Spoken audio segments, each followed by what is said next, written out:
Il était une fois, dans un royaume lointain nommé Émeraude, une princesse nommée Elina. Elina était connue pour sa douceur et sa bonté et elle illuminait le royaume avec son sourire radieux et sa générosité sans fin. Son époux, le prince Dorian, l'aimait profondément et ensemble, ils étaient un symbole d'amour et de paix pour leur peuple. Un jour, lors d'une soirée étoilée, Elina disparut mystérieusement. La nouvelle de sa disparition se répandit rapidement, plongeant le royaume entier dans l'angoisse et la confusion. Les habitants se mobilisèrent pour la chercher partout, fouillant chaque recoin du château, des forêts environnantes, et même les rives du Grand Lac. Ils criaient son nom jusqu'à ce que leur voix se brise, mais Elina restait introuvable. Le prince Dorian, dévasté par la disparition de sa femme, cachait cependant un lourd secret qui le tourmentait jour et nuit. Bien qu'il jouât devant ses sujets le rôle du mari éploré, il connaissait la vérité sur le sort de la princesse. En réalité, Elina n'était pas morte, mais prisonnière d'un ancien sortilège. Un soir, en se promenant dans les jardins du château, Dorian avait rencontré une sorcière qui lui avait promis de réaliser ses désirs les plus profonds en échange d'une faveur. Désespéré par la maladie de son père, le roi,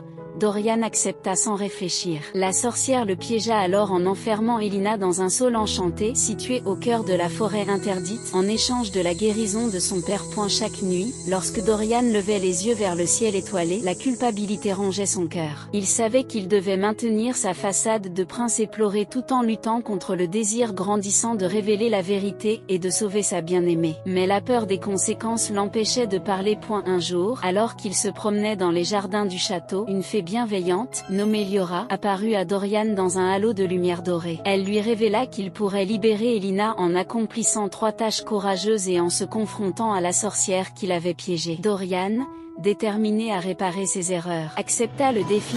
Première tâche, Dorian devait récupérer une perle magique au fond du lac des merveilles, gardée par un dragon aquatique. Avec l'aide d'une créature marine amie de la fée Liora, Dorian réussit à tromper le dragon et à récupérer la perle. Deuxième tâche, il devait traverser la forêt sombre et récupérer une fleur de lune qui ne s'épanouit qu'à minuit. La forêt était remplie de créatures effrayantes, mais grâce au courage et à la protection de Liora, Dorian parvint à cueillir la fleur. Troisième tâche, la plus difficile, Dorian devait affronter la sorcière elle-même. Armé de la perle magique et de la fleur de lune, il se rendit au repère de la sorcière. La sorcière tenta de le dissuader avec des illusions et des mensonges, mais Dorian, guidé par l'amour qu'il portait à Elina, réussit à la vaincre. Finalement, Dorian retourna au saule enchanté avec les objets magiques.